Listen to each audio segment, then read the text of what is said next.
সব স্বামী মনে করে যে তার স্ত্রীকে কেউ বুঝবে না, তার স্ত্রীকে বোঝা সম্ভব না। প্রায় সব স্বামী মনে করে যে আমার স্ত্রীকে কেউ বুঝবে না, ও কি করে, কখন মুড সুইং হয়, কি হয় না হয়, এটা মানে যে স্রষ্টা আর ছাড়া আর কেউ জানে না। জোকও আছে এগুলো নিয়ে, অনেক অনেক জোক আছে এটা নিয়ে। বাট আসলে আপনার স্ত্রী হয়তো আপনাকে যেটা বুঝাইতে চাইতেছে আর আপনি যেটা বুঝতেছেন সেটা অ্যাবসলিউটলি আপনারা সেম পেজে নাই। এবং যদি আপনি সেম পেজে আসেন তখন সম্পর্কটা অনেক ইজিলি, অনেকটাই এফোর্টলেসলি অনেক ইমপ্রুভ করা যায়, প্রচুর সম্পর্ক ইমপ্রুভ করা যায়। যেমন একটা ছোট একটা এক্সাম্পল দিই, একদম মানে খুব কমন এক্সাম্পল। হাজবেন্ড তার কাজ নিয়ে বিজি, ওয়াইফ তার অ্যাক্টিভিটি বেবি নিয়ে বিজি। এখন ওয়াইফের কাছে হঠাৎ করে মনে হচ্ছে যে হাজবেন্ড তাকে আর খুব একটা গুরুত্ব দিচ্ছে না। আচ্ছা, হাজবেন্ড গুরুত্ব দিচ্ছে না, এই জন্য ওয়াইফ একটু অ্যাজিটেটেড, এই তুমি এইটা করো না কেন, তুমি ওইটা করো না কেন। ওয়াইফ একটু এক্সাইটেড বা একটু উত্তেজিত হয়ে যাচ্ছে বিভিন্ন বিষয়, একটু অ্যাজিটেটেড, অশান্ত। এখন হাজবেন্ড এটা দেখতেছে, হাজবেন্ডের কাছে বলছে আমার তো বউ কি বলতে কি বুঝায়, কি মনে করে, থাক আমি খুব বেশি কথা না বলি। এখন ওয়াইফ তো ফান্ডামেন্টালি চাচ্ছে যে আমাদের মধ্যে এঙ্গেজমেন্ট হোক, রাইট, কথা হোক। হাজবেন্ডের চিন্তাটা হচ্ছে যে কি বলতে কি বুঝে থাকে বাদ দেই। তখন সাথে সাথে ওয়াইফ মনে করতেছে যে ও তো মনে হয় আরেকটা বিয়ে করার চিন্তা করতেছে, অথবা ও তো মনে হয় একদম সংসার আর করতে যাচ্ছে না। তখন সে আরো অ্যাজিটেটেড হয়ে যাচ্ছে। সো ওয়াইফ আরো এক্সাইটেড হয়ে যাচ্ছে। অ্যান্ড ওয়াইফ যখন এক্সাইটেড হয়ে যাচ্ছে, হাজব্যান্ড মনে করতেছে যে বাবারে বাবা, থাক, বাসায় একটু পরে যাই, মিটিংটা একটু লম্বা হোক, বাসায় গেলেই তো দেখা যাবে যে অশান্তি, আমি আরো কথা না বলি। হাজব্যান্ডের কথা কমতেছে, এই কারণে ওয়াইফের উত্তেজনা বাড়তেছে। আর ওয়াইফের উত্তেজনা বাড়তেছে, এই জন্য হাজব্যান্ডের কথা আরো কমতেছে। এখন হাজব্যান্ড মনে করতেছে বাবা আমার দোষটাকে, আমি তো কিছুই বলি না ওকে।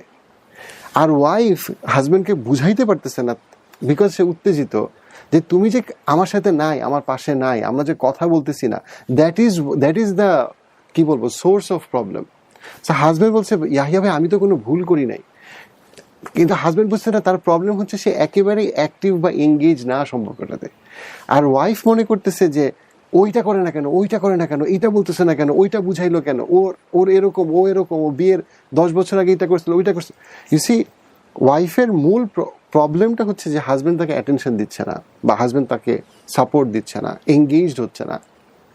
আর হাজব্যান্ডের মূল প্রবলেম হচ্ছে যে আমি কি বলতে ও কি বুঝবে, আমি কিছুই না বলি। সো ওয়াইফের উত্তেজনা হাজব্যান্ডকে নির্লিপ্ত করতেছে, আর হাজব্যান্ডের নির্লিপ্ততা ওয়াইফকে আরো অ্যাগ্রেসিভ করতেছে, এবং তাতে একসময় দূরত্ব বাড়তে বাড়তে প্রায় ডিভোর্সের মতো হয়ে যাচ্ছে, কারণ কেউ কাউকে বোঝার চেষ্টাই করতেছে না। বাট এই যে আমি একটা জিনিসটা বললাম, এই জিনিসটা কিন্তু বহু হাজব্যান্ড ওয়াইফ বোঝে না। বাট অ্যাকচুয়ালি তারা দুজনই ভালো মানুষ, তারা দুজনই দুটা ভালো ফ্যামিলি থেকে আসছে, দুজন শিক্ষিত মানুষ, তাদের বেবি আছে। এবং এখানে দেখা যাচ্ছে অনেক সময় বাচ্চাকে মাইন্ড করে অকারণে মারতেছে, এবং আস্তে আস্তে জিনিসটা কিন্তু অনেক জটিল দিকে চলে যাচ্ছে। একসময় হয়তো হাজব্যান্ড বা ওয়াইফ যে কোনো একজন মনে করছে আমি যেহেতু ওর কাছে পাচ্ছি না যেটা পাওয়ার কথা, আমি পরকীয়া করি, অথবা প্রচন্ড ডিপ্রেশনে চলে যাচ্ছে। বাট কোর যে ইস্যুটা কিন্তু সলভেবল ছিল। একসময় তাদের ভালো সময়ও গেছে। প্রেমে পড়ার জন্য অপেক্ষা করলে প্রেমে আর পড়া হবে না। জিনিসটা হচ্ছে যে আমাকে প্রেম টিকায় রাখতে হবে। I have to stand in love, not fall in love. আমরা সবাই বসে থাকি যে কবে আমি প্রেমে পড়বো। সংসার সুখে রাখার মন্ত্র একটাই, মন্ত্রটা হইল আপনি যদি দিতে আসেন সম্পর্ক টিকবে, আপনি যদি নিতে আসেন সম্পর্ক ভাঙবে। সো আমি যদি কন্ট্রিবিউট করতে আসি, আমি যদি রেসপন্সিবলি অ্যাপ্রোচ করি একটা মানুষকে, দেন সংসার সম্পর্ক ভালো থাকবে।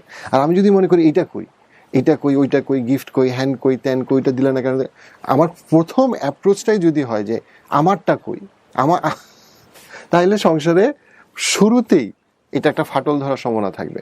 আমার যদি প্রথম অ্যাপ্রোচ হয় সেটা হচ্ছে গিয়ে যে আমি কি আসলে রেসপন্সিবল কিনা তার প্রতি, সেটা আবেগের রেসপন্সিবিলিটি হইতে পারে, ফাইন্যান্সিয়াল রেসপন্সিবিলিটি হইতে পারে, কেয়ারের সবকিছু মিলায়, অ্যাটেনশনের রেসপন্সিবিলিটি। যদি আমি রেসপন্সিবল হই দেন বাকি খেলাটা ইজি, এটা অটোমেটিক্যালি ভালো দিকে যাবে। বাট যদি এটা প্রথমে হয় যে এটা কই ওইটা কই, আমার তো এটা পাওয়ার কথা, আমি অফিস থেকে ফেরার পরে এটা পাওয়ার কথা, আমার হাজবেন্ডের আমাকে এটা দেওয়ার কথা, দেন শুরু অ্যাপ্রোচটাই যদি এটা হয়, দেন দ্যাটস আ বিগ প্রবলেম।